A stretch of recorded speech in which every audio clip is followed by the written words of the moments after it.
L'Éternel m'a dit, j'approuve ce qu'ils disent là. Je vais leur susciter un prophète comme toi, l'un de leurs compatriotes. Je mettrai mes paroles dans sa bouche et il leur transmettra tout ce que je lui ordonnerai. Et si quelqu'un refuse d'écouter ce qu'il dira de ma part, je lui en demanderai compte moi-même. Un enfant est né pour nous, un fils nous est donné, et il exercera l'autorité royale. Il sera appelé merveilleux conseiller, Dieu fort, Père à jamais et prince de la paix. Il étendra sa souveraineté et il instaurera la paix qui durera toujours. Voici ce que je vous ai dit quand j'étais encore avec vous. Il faut que s'accomplisse tout ce qui est écrit de moi dans la loi de Moïse, dans les prophètes et dans les psaumes. Là-dessus, il leur ouvrit l'intelligence pour qu'ils comprennent les Écritures. Vous voyez, leur dit-il, les Écritures enseignent que le Messie doit souffrir, qu'il ressuscitera le troisième jour et qu'on annoncera de sa part à tous les peuples, en commençant par Jérusalem, qu'ils doivent changer pour obtenir le pardon des péchés. Vous êtes les témoins de ces événements. Quant à moi, j'enverrai bientôt sur vous ce que mon Père vous a promis. Vous donc, restez ici dans cette ville, jusqu'à ce que vous soyez revêtus de la puissance d'en haut.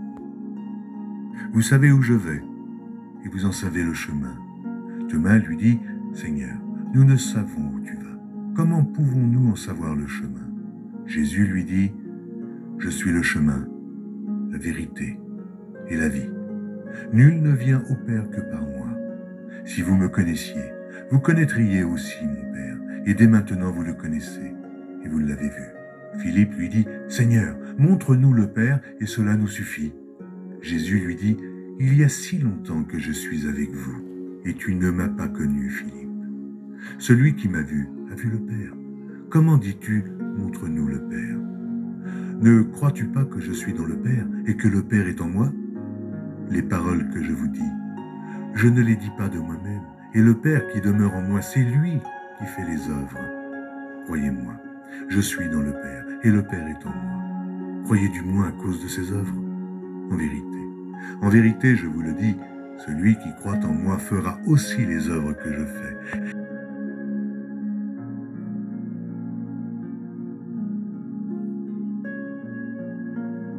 En vérité, je vous le dis, si quelqu'un garde ma parole, il ne verra jamais la mort. Maintenant, lui dirent les Juifs, nous connaissons que tu as un démon. Abraham est mort, les prophètes aussi. Et tu dis, si quelqu'un garde ma parole, il ne verra jamais la mort. Es-tu plus grand que notre père Abraham qui est mort? Les prophètes aussi sont morts. Qui prétends-tu être? Jésus répondit, si je me glorifie moi-même, ma gloire n'est rien. C'est mon Père qui me glorifie. Lui, que vous dites être votre Dieu, et que vous ne connaissez pas. Pour moi, je le connais. Et si je disais que je ne le connais pas, je serais semblable à vous, un menteur. Mais je le connais, et je garde sa parole.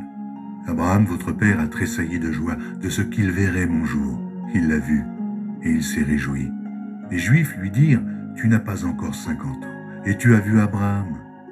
Jésus leur dit, en vérité, je vous le dis, avant qu'Abraham fût, je suis.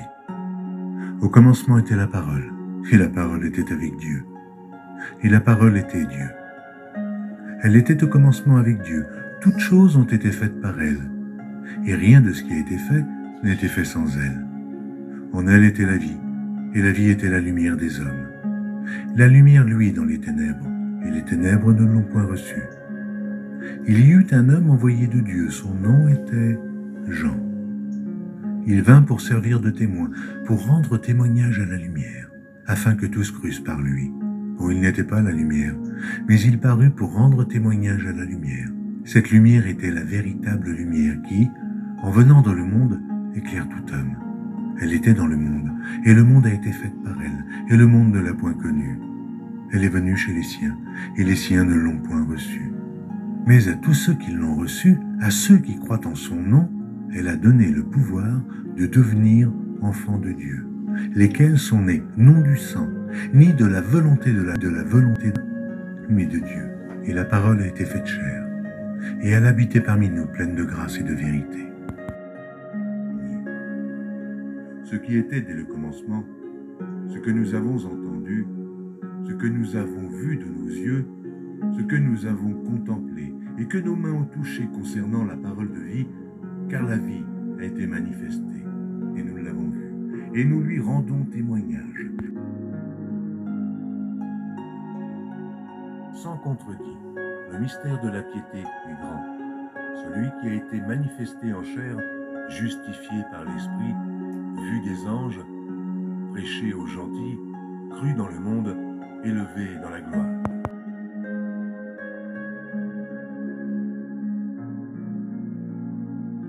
Je vis, je tombais à ses pieds, comme mort. Il posa sur moi sa main droite en disant « Ne crains point. Je suis le premier et le dernier, et le vivant. J'étais mort, et voici, je suis vivant au siècle des siècles. Je tiens les clés de la mort et du séjour des morts. Écris donc les choses que tu as vues, et celles qui sont, et celles qui doivent arriver après elles. Je suis l'alpha et l'oméga, le premier et le dernier, le commencement et la fin.